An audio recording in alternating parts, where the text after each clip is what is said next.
Hello बच्चों, let's read the question. Question says let z be a complex number with non-zero imaginary part if 2 plus 3z plus 4z square divided by 2 minus 3z plus 4z square is a real number, then the value of mod z square is dash. First we see the key concept. देखिए, अगर z कोई complex number है तो मान लीजिए मैंने z को complex number लिया a प्लस आयोटा b, तो z बार क्या होगा? z बार होगा a माइनस आयोटा b. अगर z प्योरली रियल है, z is a real number, purely real लिखिए या सिर्फ मैंने बोला कि z एक रियल नंबर है, तो यानी उसके पास इमेजिनरी पार्ट क्या है? जीरो है. और अगर इमेजिनरी पार्ट जीरो होगा तो उसका कंजुगेट उसी के बराबर हो जाएगा, z इक्वल हो जाएगा z बार के, अगर z एक रियल नंबर है. अब हमें क्या दिया गया है? गिवन, देखिए 2 plus 3z plus 4z square divided by 2 minus 3z plus 4z square. ये पूरा जो नंबर है इज अ रियल नंबर. ये पूरा एक क्या है? रियल नंबर है. ये हमें स्टेटमेंट में दिया गया है. अगर ये रियल नंबर है तो पहले तो मैं इसे फॉर्म चेंज कर रही हूँ इसकी. डेट इज, मैंने क्या किया? न्यूमरेटर में से 3z सब्ट्रैक्ट कर दिया. जो सब्ट्रैक्ट किया है वो 2 और 4z स्क्वायर के साथ लिखा, और प्लस 3z तो पहले था, और 3z और हमने जो सब्ट्रैक्ट किया उसकी जगह मुझे ऐड भी करना होगा. सीधी से शब्दों में क्या, तो न्यूमरेटर में 3z ऐड किया, 3z सब्ट्रैक्ट किया है, और डिनोमिनेटर एज इट इज. और अब इसके ओवर में हम डिनोमिनेटर अलग ले लेंगे और इज अ रियल नंबर रहेगा, तो रियल ही नंबर. सिर्फ मैंने फॉर्म ही तो चेंज की है.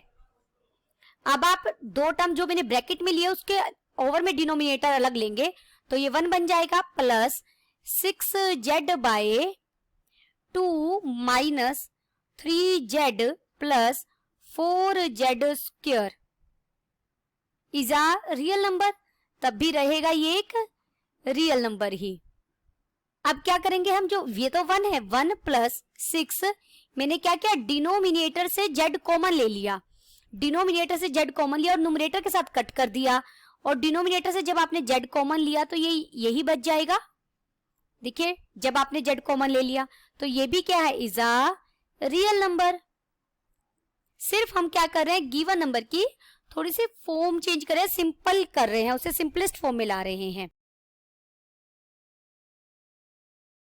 देखिए, इसे मैं फिर अगेन लिखती हूँ. 1 प्लस 6 डिवाइडेड बाय, देखिए -3 तो कांस्टेंट है, प्लस 2 मैंने यहां कॉमन लिया, अंदर क्या बच गया? 1 by z plus 2z is a real number.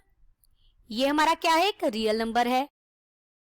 अगर ये रियल नंबर है, देखिए ये एक रियल क्वांटिटी है, ये भी एक रियल नंबर है, ये भी एक रियल नंबर है, ये भी एक रियल नंबर है, तो ऑब्वियस है ये भी एक रियल नंबर होगा. तो यहां से हम किस कंक्लूजन पे पहुंचे? जो 1 बाय z प्लस 2z है वो भी क्या होगा? R से बिलोंग करेगा, रियल नंबर होगा.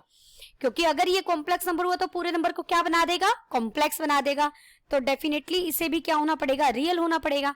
अगर ये पूरा नंबर रियल है तो ये अपने कंजुगेट के इक्वल होगा. Therefore 2z plus 1 by z equal होगा 2z प्लस 1 बाय z के कंजुगेट के. पूरे के कंजुगेट होने का मतलब क्या है? 2z bar plus 1 by z बार के इक्वल होगा ये नंबर. इसे मैं दोबारा लिखती हूँ. डेट इज, आपको क्या क्या लिखना है? 2z plus 1 by z equal आ गया 2z bar plus 1 by z bar. और हम इसे सिंप्लीफाई करेंगे. दिस इंप्लाइज, यहां से मुझे मिला 2z बार माइनस 1. इसे सिंपल आपने एलसीएम लेके इसे सोल्व करना है. z माइनस z बार किसके इक्वल आ गया? 0 के. देखिए ये तो चीज ट्रू है ही, z is equal to z bar तो है ही. अगर यहां पर मैं 2, देखिए z बार को मैं लिख सकती हूँ मोड z का square -1 is equal to 0. Bracket में लिख देते हैं जेड बार किसके इक्वल है, मोड ऑफ जेड स्क्वायर के। देयरफॉर यहां से मोड ऑफ जेड स्क्वायर किसके इक्वल आ गया, 1/2 के। और यही हमसे पूछा गया था कि आपको value of mode Z square बतानी थी। कितनी वैल्यू मिल गई हमें, 1/2 लिखिए, या आप इसे 0.5 भी कह सकते हैं। Hope you understood it well. Best of luck.